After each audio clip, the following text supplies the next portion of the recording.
biggest game of the week last week took place in East Texas, which gives us an excuse to talk to our good friend out there in #BeastTexas. We're joined by ETSN Zone, Clint Buckley. Clint, how are you, my friend? I'm doing well, guys. How about yourself? We are doing great. I want to ask you about the big game this past weekend with Gilmer and Carthage. I said that I thought that it was the biggest non-district game in the state at any level all year. It seemed to live up to the hype. As a guy who is on the ground there, what can you tell us? What are you taking away from Carthage's comeback win over Gilmer? Well, the first thing, this is the second time I had seen Carthage. I saw them the week before against White House, and I think they might be even better than they were a year ago when they won the state title. They have so many different ways they can beat you. In the game against Gilmer on Saturday, they really excelled in all three phases. They successfully faked a punt. They recovered an onside kick on special teams. They forced 4 turnovers and scored on 2 of them. And, oh, by the way, they have a guy named Keontae Ingram in the backfield who's probably the best running back in the state. He had 225 yards rushing, had over 60 receiving yards, and scored 3 times in the game. So a lot of different ways to beat you. They had some changes on the offensive line. Some guys graduated off last year's team, but the guys they have this year are coming together really quickly. And by the time the playoffs roll around, they might be an even better unit than they were last year.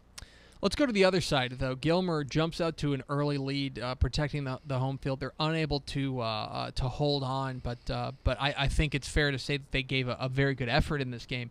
What are you taking away from this game on the Gilmer side? Well, I still think, even though the game didn't end very well for them, allowing 35 unanswered points there in the second half, I still think they're a really good team. But the one thing I will say about them is they've been very turnover prone in the early going. Poppy Brown is as good as he's been in his career at Gilmer. He's now thrown 6 interceptions through 4 games. And I'm not sure that Gilmer is good enough defensively to overcome those mistakes deep in the playoffs against quality competition. So against teams like Carthage in the playoffs, they're going to have to be a lot cleaner with the ball in order to get where they want to go, which is back to AT&T Stadium in late December. So Gilmer's still good, and it's still early, but they need to take better care of the football for sure. We're talking with Clint Buckley of ETSN, talking East Texas football here on Texas Football Today. Get involved in the conversation at #TFToday. Moving up to the big schools, and the key district out there in East Texas is, of course, District 11-6A. A lot of the or 11-5A rather. A lot of the headliners. Am I talking about the right thing? What am I? Where are you in your notes? I don't know, Max. 6A. 6A. 11-6A. You're not crazy. No, it's not 11-6A. Oh, you're right. I clicked on 5A for some reason. Oh, I'm sorry. I'll just wait till you guys figure this out. Thank you, Clint. I appreciate it. I am very drunk right now. So let's talk a little bit about 11-6A. It's the big school district of record out there in East Texas. And it seemed to me, and I want to get your take on it, it seemed to me that it kind of got turned upside down in the first week of district play, as you had Longview going down to Mesquite Horn. You had John Tyler going down rather emphatically to Rockwall, and then Rockwall Heath takes down Tyler Lee. When you take a look at 11-6A, is this a case of just 1 week of chaos, or are we in for a wild ride the rest of the way? I tend to think it's the latter. We're going to find out a lot more this week. The Tyler Lee and Longview game becomes much bigger now this week with both teams starting 0-1. 0-2 is not a place you want to be in this district. There's so much depth top to bottom. You mentioned Rockwall. They looked awfully good last week against John Tyler. Mesquite Horn hangs 52 on Longview. That never happens. Mm-hmm. And, Rockwall Heath was impressive, in particular on defense against Lee last week. So, big games this week for East Texas. John Tyler has won against North Mesquite.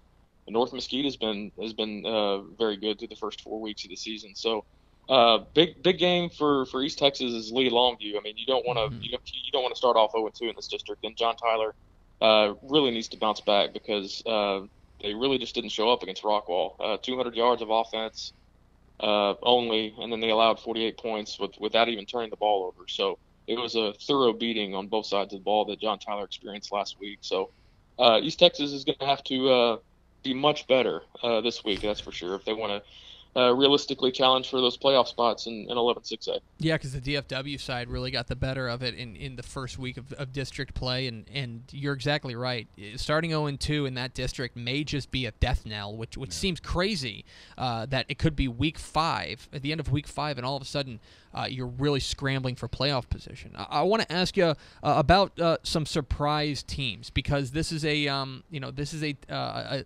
part of the state that is always ripe with competitors, and there's always a couple that kind of come out of nowhere. Is there a team that you think that has surprised you so far? Yes, Spring Hill out in Longview. They are 4-0, and they're coming off a 77-26 win last week against Emory Reigns. They're averaging 53 points per game. And this is a program that's really struggled the last several years. Whether it be 2-8 or 1-9, and not many district wins in there at all in the last half decade or so. The road will get tougher once district play starts, because they're in there with Gilmer, Pleasant Grove, Gladewater, etc. But the 4-0 start for Spring Hill, that's definitely caught my attention in the early going. That's a great man once said, "You are what your record says you are." And then I want to ask you, we're talking with Clint Buckley of ETSN, talking East Texas football here on Texas Football Today. Get involved in the conversation, #TF Today. And then, Clint, I want to ask you about maybe a team that's flying under the radar. Is there a team out there in East Texas that you think is maybe not getting the statewide love or the statewide spotlight that you think could really turn some heads as this season progresses? Yeah, and down in 2A, San Augustine, quietly they're 4-0, and we all knew that their offense was going to be good this year because they returned the bulk of their starters from a season ago. But their defense is really what's been getting it done for them so far this season. They're holding teams to 8 points per game. They held Kirbyville last week to 6 points. And as I mentioned before, the offense is just really, really good. They competed well at the state 7-on-7 tournament. Mm-hmm.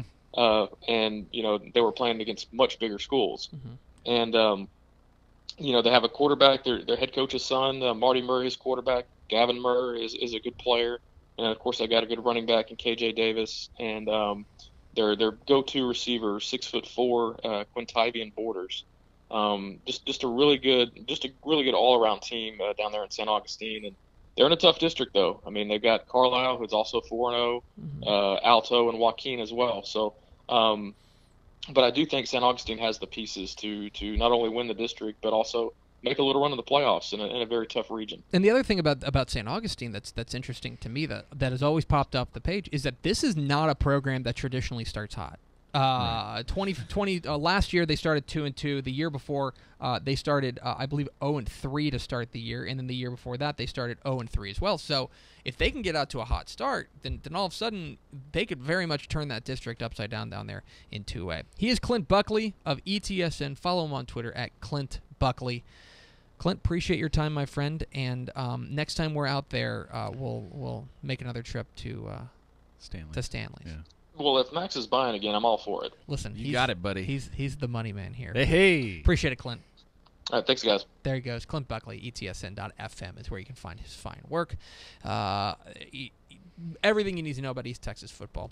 St. Augustine's interesting to me. I'm glad he brought them up because they are, we always say, they always end up with that weird record, right? At the end of the year. They always end up, like last year, they were 8-5.